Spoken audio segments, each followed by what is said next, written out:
Olá, eu estou lendo aqui um trecho em que Jesus começa a conversar com Nicodemos e ele fala algo que deixa a gente assim sem saber muito bem o que ele está dizendo.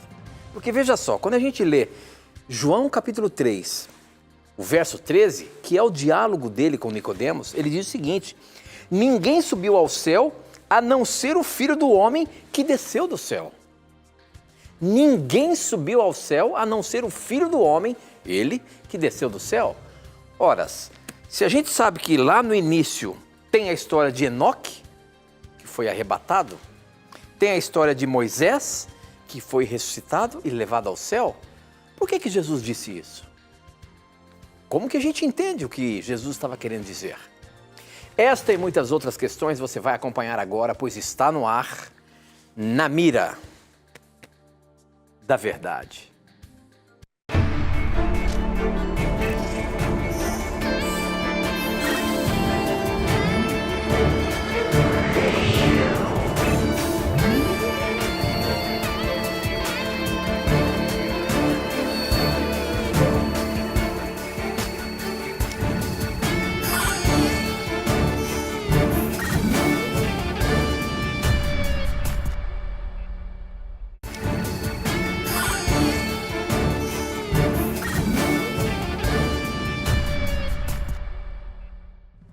Olá, seja muito bem-vindo. Estamos começando mais um programa Na Mira da Verdade. E como eu sempre digo, a gente se conecta com o Brasil e com o mundo através da internet, porque o nosso sinal vai para qualquer lugar do planeta. A gente sabe quantas e quantas pessoas estão mandando pergunta para a gente de outros lugares do mundo, do Japão, de Portugal, da Itália, da Espanha, de qualquer lugar. Aonde quer que você esteja, sinta-se abraçado. E aqui no nosso país, pela TV Novo Tempo, né? Espalhada por todo o nosso país, em todas as cidades, em todo lugar você pode ter a chance de ver a Novo Tempo, seja pela parabólica, seja pelo canal aberto, seja para as TVs por assinatura, aonde quer que você esteja, você pode ter a Novo Tempo aí. E se você tem algum conhecido, algum amigo que ainda não conhece a Novo Tempo, compartilhe com ele, fale que ele pode ter a Novo Tempo, assistir a Novo Tempo.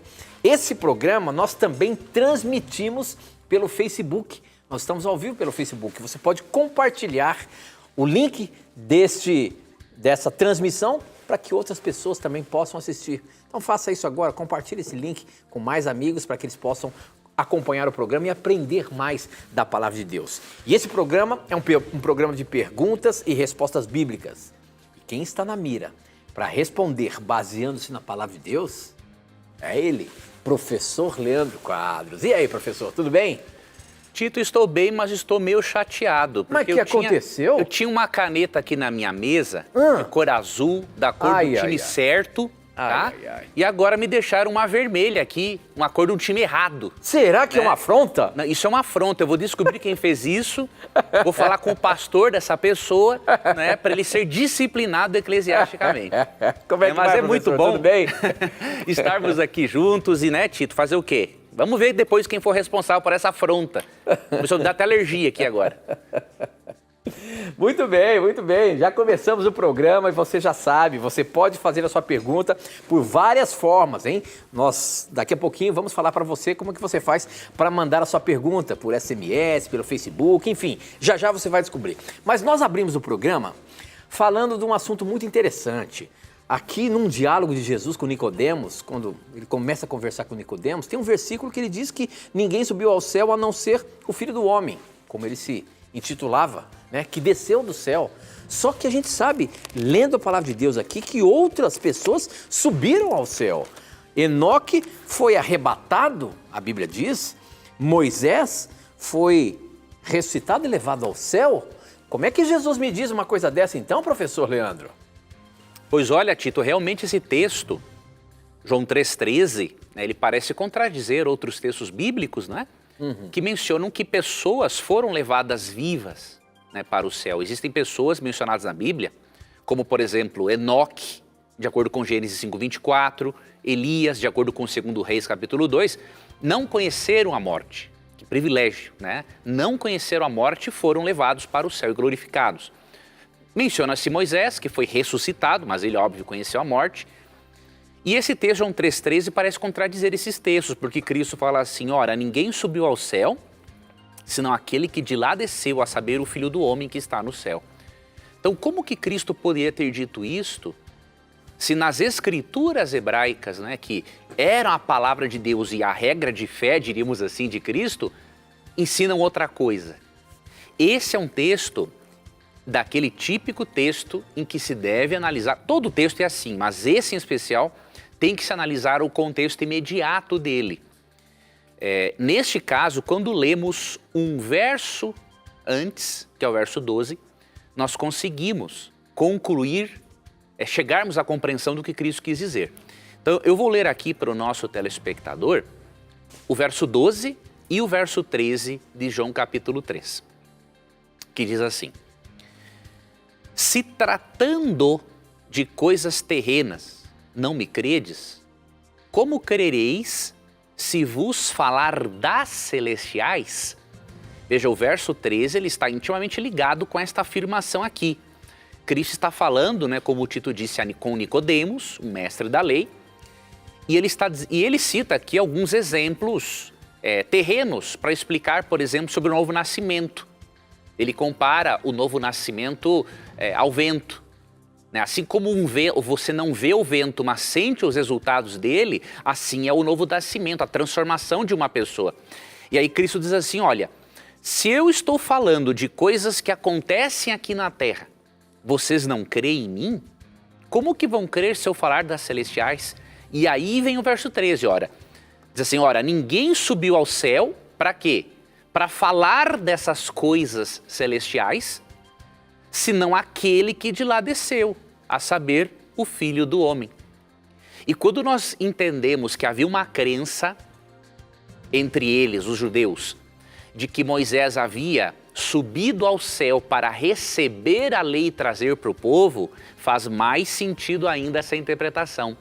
Cristo está dizendo, com base no verso 12 e com base naquela crença popular, o seguinte, olha, ninguém, nem mesmo Moisés, subiu ao céu para trazer de lá as coisas celestiais, a não ser eu que de lá desci. Eu tenho origem celestial. E aí ele diz o seguinte, ora, se eu estou dando exemplos do que acontece aqui no mundo, exemplos práticos, didáticos, e mesmo assim vocês não creem em mim, como que vocês vão crer se eu falar das coisas celestiais, de onde eu vim? Eu vim de lá para trazer esse conteúdo para vocês, esse evangelho, essas informações. Agora, se vocês não creem naquilo que eu apresento que está relacionado a este mundo, vocês não vão crer nos mistérios, nas coisas maravilhosas que eu estou trazendo do céu. Então, Cristo não estaria aqui negando, não é? Gênesis 5:24, 2 Reis capítulo 2, que mencionam, né, essas duas pessoas que não conheceram a morte. Ele simplesmente diz que ninguém subiu ao céu para falar, para trazer, aprender as coisas celestiais e trazer para a humanidade, a não ser ele mesmo, o próprio Cristo. Muito bem, muito bem. Para você participar do programa, você pode mandar a sua pergunta para o nosso SMS. O número é 12 981510101. Eu recebo aqui na hora. Como foi essa pergunta? Quem mandou essa pergunta, mandou pelo SMS. Quem mandou foi o Gentil, lá do Espírito Santo. Obrigado pela sua participação, viu, meu irmão? E você pode mandar aqui pelo SMS. Você pode também mandar através do nosso Facebook, namiradaverdade.int, e também do nosso Instagram, @namiradaverdade.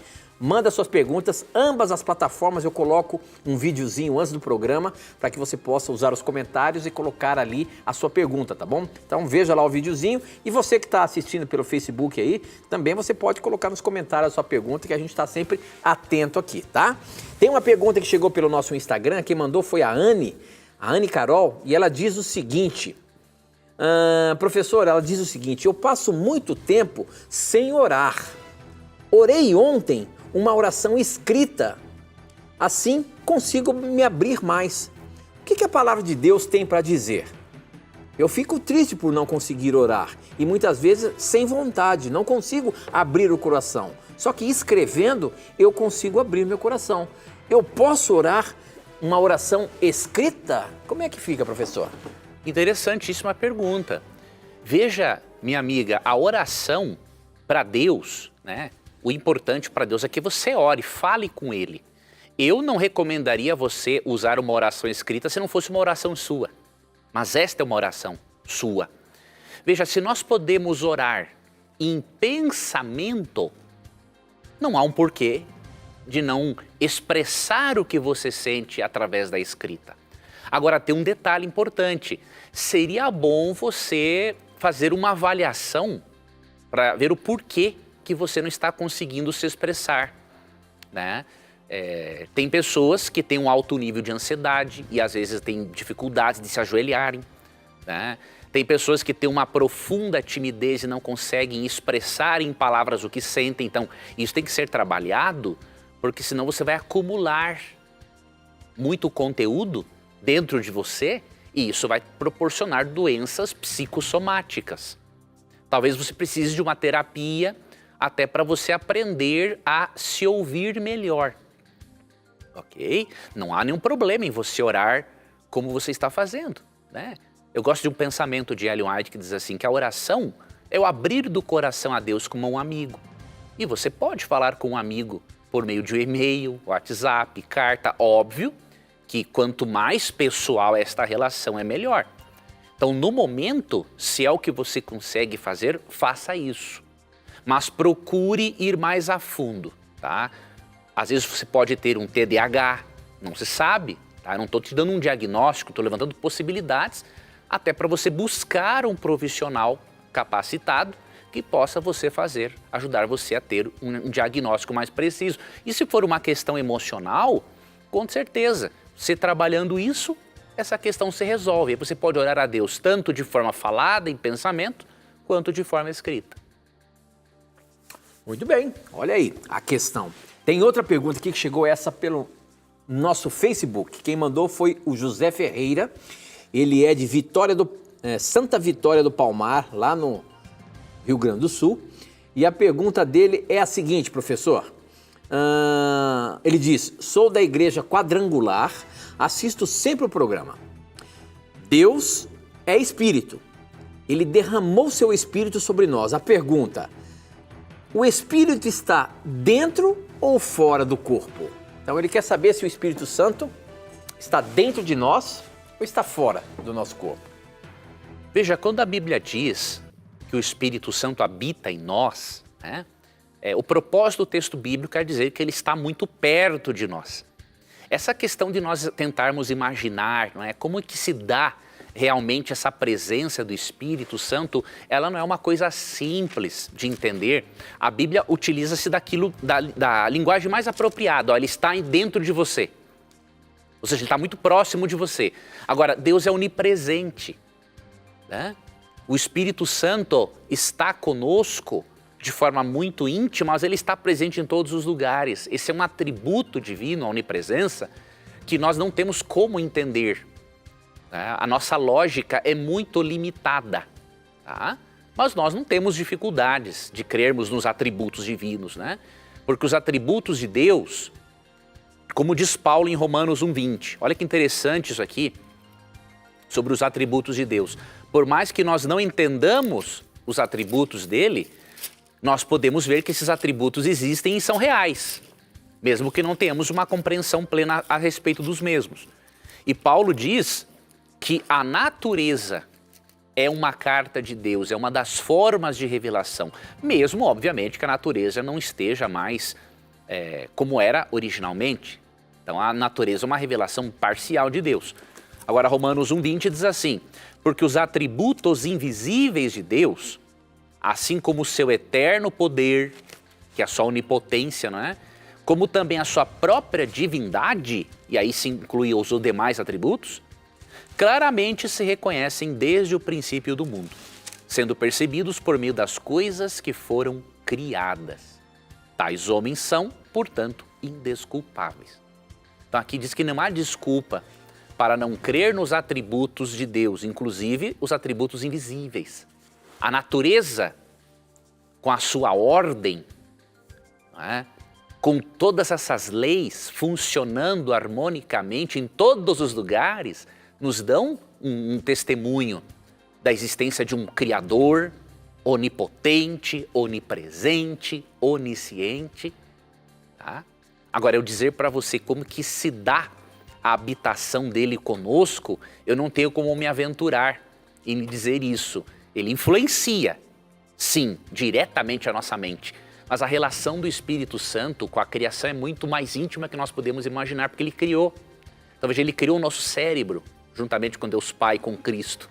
Então, ele sabe mexer ali nas conexões neurais, ele sabe nos ajudar a mudarmos padrões de pensamentos, de comportamento. Então, a relação dele conosco é muito mais íntima do que nós podemos imaginar, do que simplesmente ela está no nosso corpo. Não é algo muito mais profundo do que isso.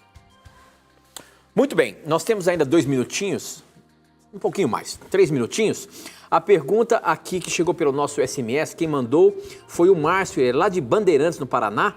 E a pergunta dele é aquela dúvida que se tem sobre aquele espírito mau que Deus, aparentemente escrito na Bíblia, mandou a Saul, né? Lá em 1 Samuel, capítulo 19, 9 e 10. Um espírito mau que foi mandado para Saul. Aí a pergunta dele: existiu algum propósito para Deus mandar? Foi Deus mesmo que mandou um espírito maligno para entrar em Saul, para matar Davi? Olha só o que diz o verso 9 e o 10. Diz o seguinte: um dia o espírito mau, mandado pelo Senhor, dominou Saul. Ele estava sentado em casa com a lança na mão e Davi estava ali tocando lira. Saul tentou espertar Davi na parede com a sua lança, mas ele se desviou e a lança ficou fincada na parede. Então Davi correu e escapou. Que espírito mau é esse? Foi Deus que mandou ele para mandar aquela lança para matar Davi, professor? Tem um texto, Tito, aqui, que é 1 Samuel 16, 14 e 15, que vai nos ajudar a entendermos também o capítulo 19. 14 Temos que fazer e capítulo 16, versos 14 e 15. Temos que perguntar o seguinte, amigo telespectador. É bom nós irmos ao texto bíblico com algumas perguntas, né? Uma delas, a Bíblia ensina que Deus é quem envia espíritos malignos para atormentar pessoas? Outra pergunta que nós podemos fazer: esse texto expressa a opinião teológica bíblica ou expressa uma crença popular da época e a Bíblia só registrou essa crença sem aprová-la? São perguntas interessantes a fazermos. Vamos responder a primeira. Tiago 1,13 diz ali, não é? Que ninguém, ao ser tentado, diga: sou tentado por Deus. Porque Deus não pode ser tentado pelo mal e ao mal a ninguém tenta. Então Tiago 1,13 é claro em dizer: a tentação não tem origem em Deus. Segunda pergunta. Poderia ser uma crença popular que a Bíblia fez questão de registrar até para nós conhecermos a forma deles pensarem? Versos 14 e 15, ó. Tendo retirado de Saul o espírito do Senhor, da parte deste um espírito maligno o atormentava. Verso 15. Então os servos de Saul lhe disseram: eis que agora um espírito maligno enviado de Deus te atormenta. Então olha que interessante. A Bíblia mostra que esta opinião de que um espírito maligno da parte de Deus atormentava Saul era a opinião dos servos de Saul. E por que que isso aconteceu? Porque os hebreus ainda não tinham bem clara a distinção entre o que Deus fazia e o que Deus não fazia. Eles exaltavam muito a soberania de Deus. Tá? Então, aqui é simplesmente o expressar da opinião deles.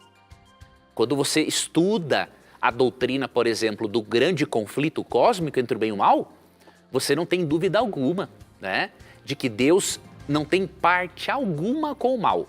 O que Deus faz é o quê? Em sua soberania, já que o mal vai acontecer, porque Deus respeita o livre-arbítrio das suas criaturas, Deus, por ser onipotente, ele pode transformar aquilo numa coisa boa. Mas ele não é original, o originador daquilo. Tá? Então lembre-se, aqui é uma opinião dos servos de Saul, não é opinião teológica bíblica. E também devemos recordar que há momentos em que os escritores bíblicos descrevem Deus fazendo algo que ele não impede de acontecer. Então, de forma indireta, sim, A partir do momento que o Espírito Santo saiu de Saul, por causa dos seus muitos pecados e maldades, Saul ficou desguarnecido, diríamos assim. Aí Satanás se aproveita. Então, indiretamente, Deus, obviamente, quando ele se aparta dessa pessoa, Deus, de forma indireta, ele está autorizando, diríamos assim, que o espírito mal entre naquela pessoa. No caso, o rei Saul. Agora, diretamente, Deus nunca poderia fazer isso, até porque o Salmo 5, verso 4, né, diz que em Deus não há... o mal não pode subsistir com Deus. E 1 João 5 diz que Deus é luz e nele não há treva nenhuma. Muito bem, professor, muito bem. Nós temos que ir para o intervalo rapidinho, mas aproveite o intervalo, formule a sua pergunta e manda para a gente. Não sai daí não, a gente volta já já.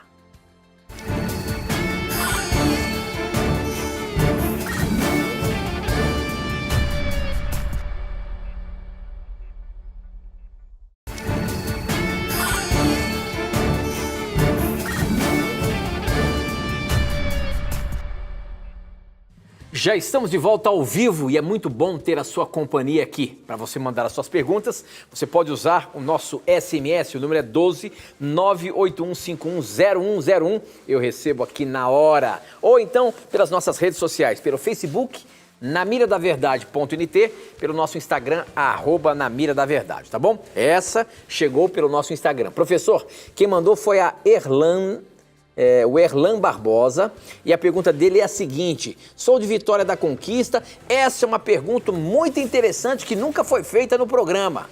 Eu acho que já foi feita, meu irmão, mas vamos ver.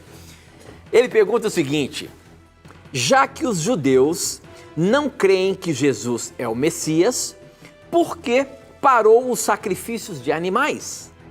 A Bíblia tem alguma luz a esse respeito? Essa pergunta já caiu aqui há muito tempo atrás, mas vamos colocar de novo no ar. Isso é uma verdade, professor. Já que os judeus que foram instruídos a ter o santuário terrestre aqui, no sacrifício de animaizinhos, se eles não aceitam que Jesus era o Messias, por que parou-se de fazer o sacrifício de animais?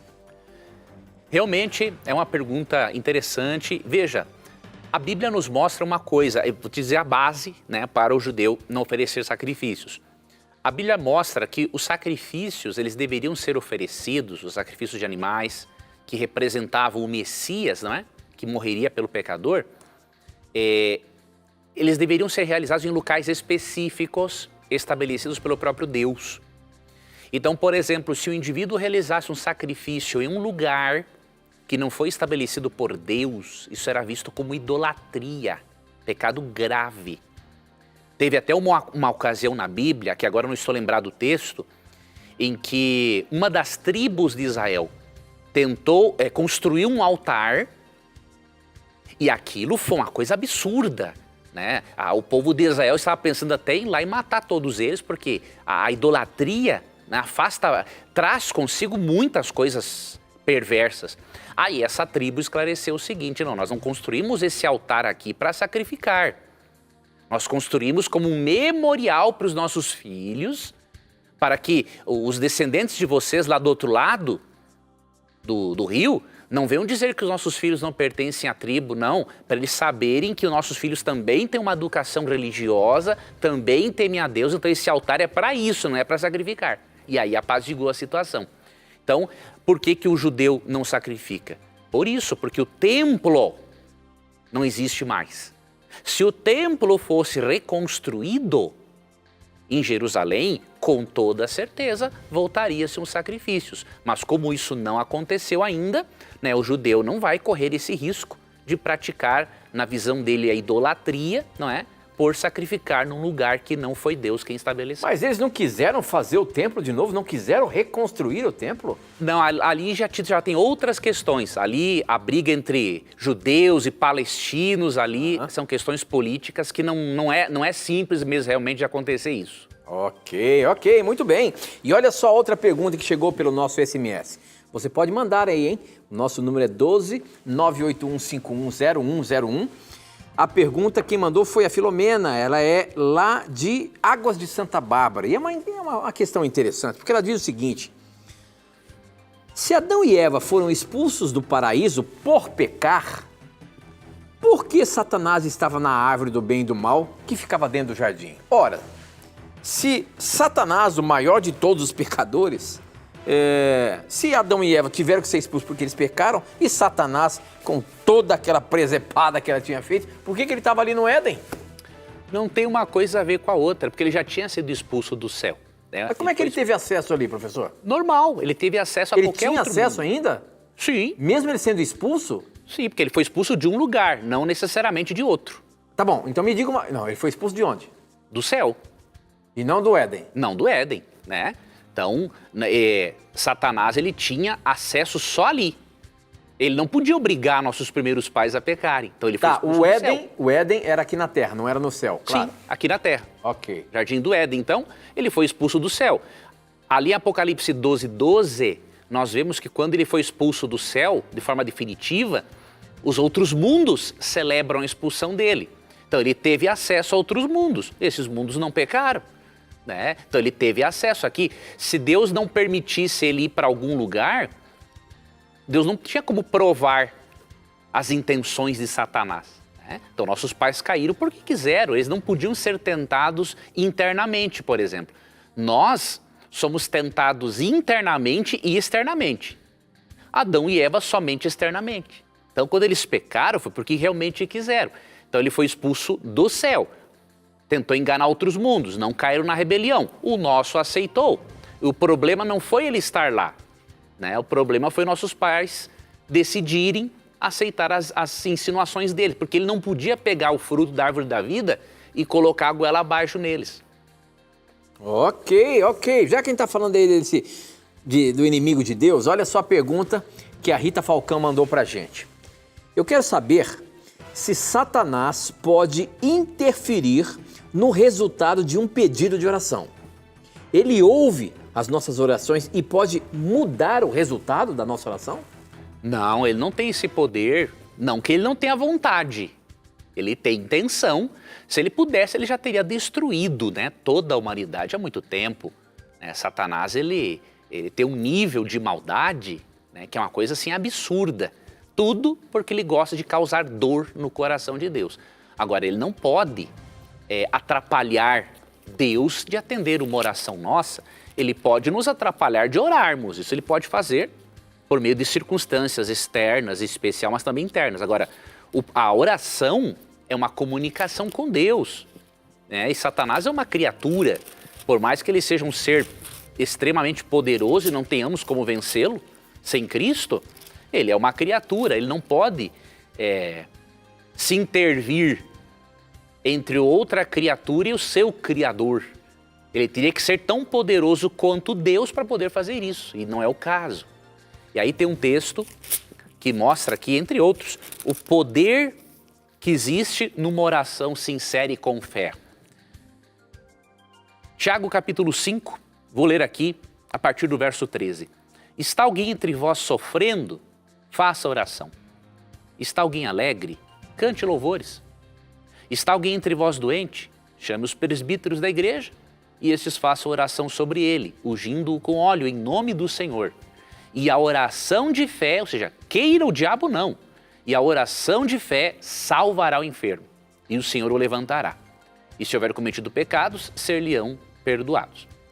E aí, versos 16 e 17, ó. Confessai, pois, os vossos pecados uns aos outros e orai uns pelos outros, para serdes curados. Muito pode, por sua eficácia, a súplica do justo.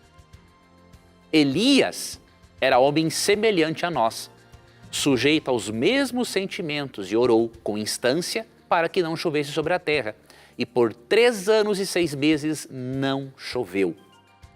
E orou de novo, e o céu deu chuva, e a terra fez germinar seus frutos. Elias é um exemplo fantástico, porque Elias lutou contra 400 profetas de Baal, o próprio diabo, né, ali tentando levar as pessoas a adorar ao Deus Baal, e Elias orou e não choveu. E com certeza, e quando os profetas de Baal pediam para ele fazer milagres e tudo, Deus não deixou que o diabo fizesse. Então, a oração o dirigir uma oração ao Criador é algo extraordinariamente forte. Eu sei de casos de a pessoa, quando estava passando por um nível de possessão demoníaca, quando a pessoa teve um nível de consciência e pediu ajuda em nome de Jesus, já resolveu o problema. Então, uma pessoa que ora com fé, todos os demônios, juntamente com o diabo, não podem interferir no resultado dessa oração. Muito bem, olha só, o pessoal que está acompanhando a gente aqui no Facebook, tem muita gente aqui acompanhando. Aproveite, compartilhe o link com alguém que você goste, para que eles também possam aprender mais da palavra de Deus. A pergunta do Juscelio Neves aqui no Facebook é a seguinte: o povo de Deus já foi selado, está sendo selado ou ainda será selado? O que ele quer dizer com isso, professor? Veja, na Bíblia, existem duas formas de dizer que uma pessoa recebe a certeza da salvação e demonstra que ela é fiel a Deus. Utiliza-se na Bíblia a figura do selo. O selo, né, tinha uma marca de um monarca, não é, num anel, e quando um documento, um decreto era expedido em nome dele, selava-se, ou diríamos, assinava-se esse documento com esse selo. E esse selo demonstrava que realmente aquele documento, aquele edito, aquela ordem, partiu daquele monarca. Então a Bíblia usa essa mesma figura para dizer que Deus sela os seus filhos, de duas formas. A primeira forma é o selo. Deus sela o crente de forma simbólica, obviamente, né? Usa essa figura de linguagem para mostrar que Deus nos marca como propriedade dele, tá? Então o primeiro selo, diríamos assim, a primeira marca que Deus coloca em nós, ela foi colocada, é colocada e continuará sendo, porque é colocada em todo aquele que aceita Cristo como Salvador. Esse se chama o selo do Espírito Santo. Ou seja, é uma garantia, é uma forma de dizer que Deus imprime, Ele marca o nosso coração com a certeza de que somos filhos de Deus. Vamos ler aqui Efésios 1:13. Em quem, aqui está falando de Cristo, também vós, depois que ouvistes a palavra da verdade, o evangelho da vossa salvação, tendo nele também crido, fostes selados com o Espírito Santo da promessa, o qual é o penhor, ou a garantia, não é, de nossa herança, até o resgate da sua propriedade, que somos nós mesmos, em louvor da sua glória. Então, quando a pessoa aceita Cristo como Salvador, de forma simbólica, ela é selada com o Espírito Santo, ou seja, o Espírito Santo marca o seu interior com a certeza de que esta pessoa pertence à família de Deus. A Bíblia também fala de um selo escatológico. O que é um selo escatológico, né? A palavra escatologia tem a ver com os últimos acontecimentos. E a Bíblia mostra que pouco antes da volta de Cristo, Deus também vai selar os seus filhos, não agora como uma evidência de que eles têm a salvação, porque isso já aconteceu. Todo aquele que aceita Jesus recebe esse selo, tá? Agora, o selo escatológico, que é futuro, que será o selo do sábado, ele vai distinguir entre o verdadeiro adorador e aquele que não será verdadeiro. Não estou dizendo que hoje nossos queridos irmãos que não guardam o sábado não são verdadeiros adoradores. São muito mais verdadeiros adoradores do que muitos que dizem que guardam o sábado. No contexto do grande conflito final, Apocalipse 13 fala de um boicote econômico. Lá é dito que aqueles que adorarem a Deus não vão poder comprar e nem vender. Então vai haver este boicote econômico. Neste momento, o que vai acontecer? Nós entendemos, analisando Apocalipse 13, à luz de Apocalipse 14, mais especificamente o verso 12, que fala que uma das características dos filhos de Deus será a obediência à lei de Deus, nós entendemos que o sábado terá um papel muito importante nos últimos acontecimentos, porque vai ser dada uma ordem, e nós chamamos isso de decreto dominical, em que toda pessoa terá que, obrigatoriamente, observar este dia como um dia de guarda, ou pode ser um dia obrigatório em favor da ecologia e por aí. Mas vai acontecer isso, de acordo com o Apocalipse 13. Neste momento, sim, quem tiver conhecimento de qual é a lei de Deus e conscientemente tomar uma decisão contrária à lei de Deus, essa pessoa não terá o selo escatológico chamado sábado. Ela não marcou o seu coração com a fé e a certeza de que Deus é o criador dela. Ela está demonstrando aceitar a autoridade do ser humano e não a autoridade de Deus. Tá? Então, em resumo, é isso. É um assunto muito amplo. Eu recomendo que você leia um livro que a Igreja Adventista do Sétimo Dia, tá, está dando gratuitamente este livro. É um livro do ano, chamado livro Grande Conflito. Tá? Neste livro, é uma versão, diríamos assim, condensada. Você vai poder entender o grande conflito cósmico ao longo da história e você vai perceber a relevância que o sábado terá neste momento. Então, eu recomendo muito este livro. Se você não... você pode ir numa igreja adventista, solicitar esse livro, ou você pode ir na internet também e baixar o livro Grande Conflito gratuitamente, tá? Recomendo que você leia para você ter uma visão mais ampla sobre essas profecias do fim dos tempos. Muito bem, professor, muito bem. Então nós vamos para um intervalo rapidinho, mas aproveite o intervalo, formule aquela boa questão, manda pra gente que a gente vai colocar na mira da verdade. Não sai daí não, a gente volta já já.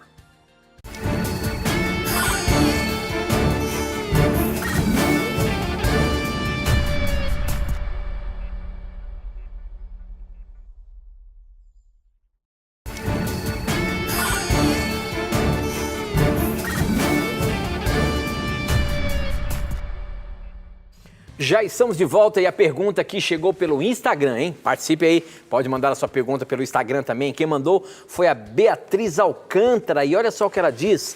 Ela é de Brotas de Macaúbas. Venho acompanhando o programa há pouco tempo e gostaria de saber sobre alguns pastores que falam em línguas, dizem tirar demônios. O que a Bíblia diz sobre isso?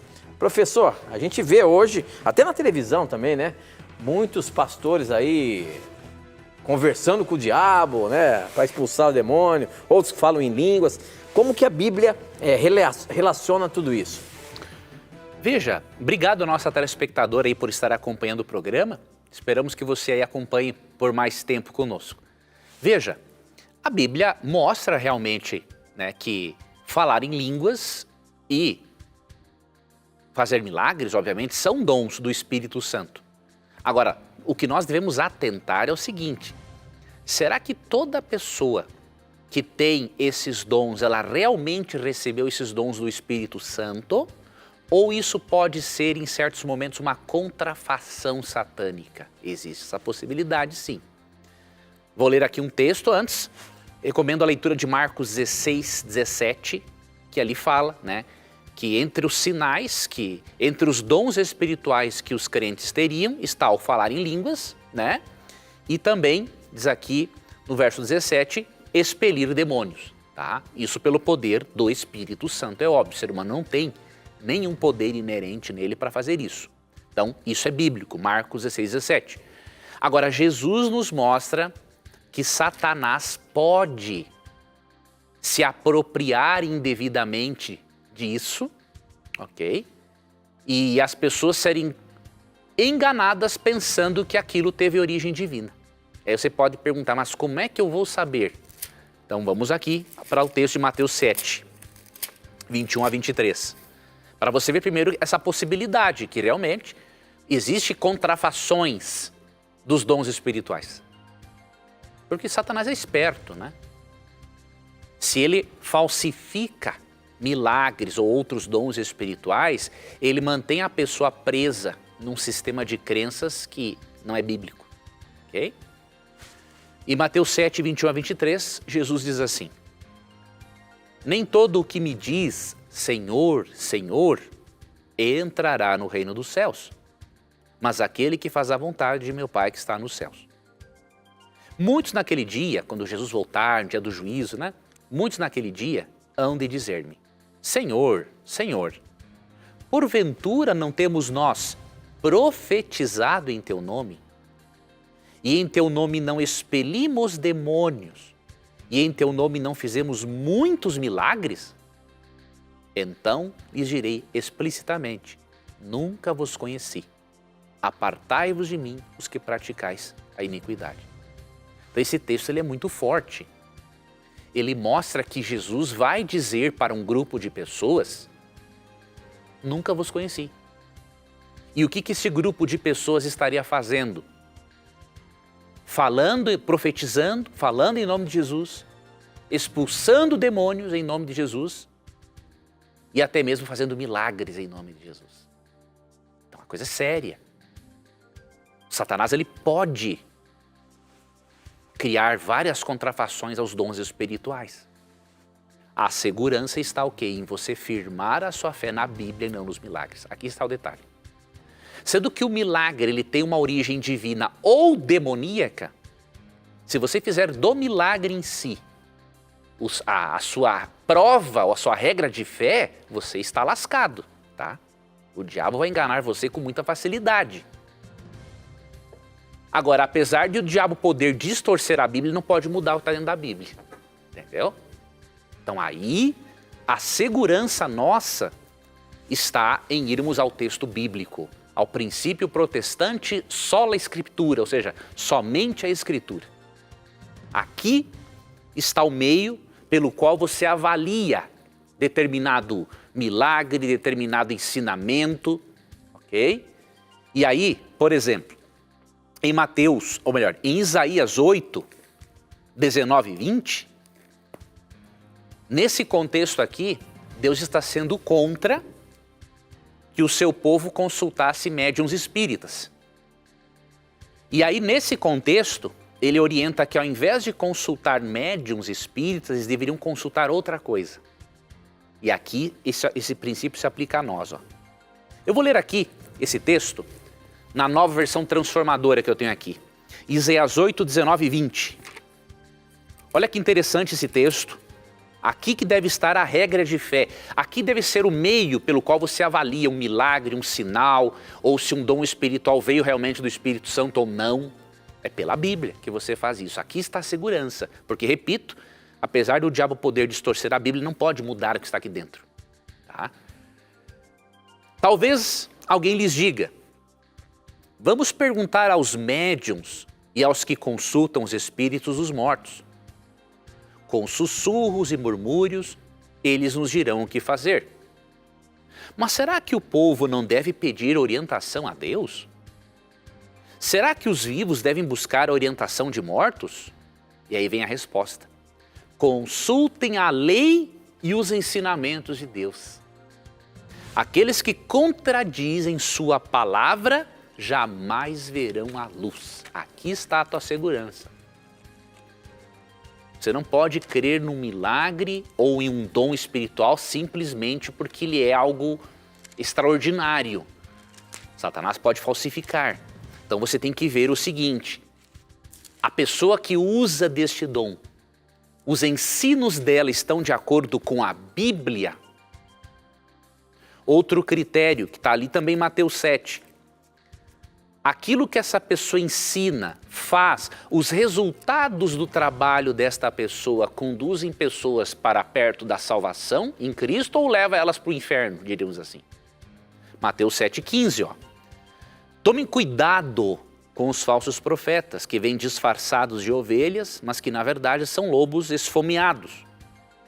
Vocês os identificarão por seus frutos. É possível colher uvas de espinheiros ou figos de ervas daninhas? Então, assim como uma árvore boa, dela você não vai tirar uma fruta ruim. Ou assim como de uma árvore má, entre aspas, né? Você não vai tirar um fruto bom. Você não pode tirar coisas boas de um falso profeta e nem coisas ruins de um bom profeta. Tá? Então você tem que avaliar a Bíblia e os frutos, o resultado do ensinamento desta pessoa. Tá? Então não negue, jamais, os dons espirituais. Agora, tem esses critérios em mente, porque certos dons, da forma como são apresentados, infelizmente, não vêm do Espírito Santo. São contrafações para manter a pessoa presa num sistema doutrinário distorcido. Muito bem, muito bem. Você sabe que os programas aqui da Novo Tempo, Na Mira da Verdade mesmo, ele é mantido pelo projeto Anjos da Esperança aqui do Novo Tempo. E o Anjos da Esperança está de aniversário, são 17 anos de projeto fazendo tudo isso aqui acontecer. E a gente não pode deixar de agradecer a você, que é um Anjo da Esperança, mas tem um recadinho especial para você, acompanhe. Este ano, o projeto Anjos da Esperança completa 17 anos. E no nosso aniversário, você, doador, também pode ganhar presente. Neste mês de maio, convide 3 amigos para também serem doadores do projeto Anjos da Esperança.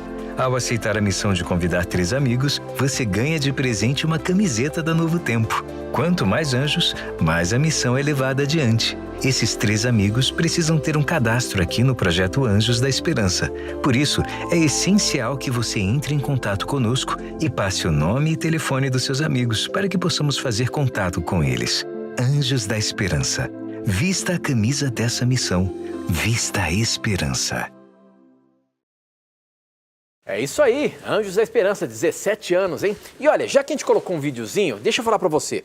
Você também pode mandar a sua pergunta por vídeo pra gente. Existe um WhatsApp especial para você mandar a sua pergunta em vídeo. Então eu quero convidar você, quando você tiver uma pergunta aí boa, faz um videozinho você gravando assim, ó, e você manda pra gente. O nosso WhatsApp é 12 98283 0099.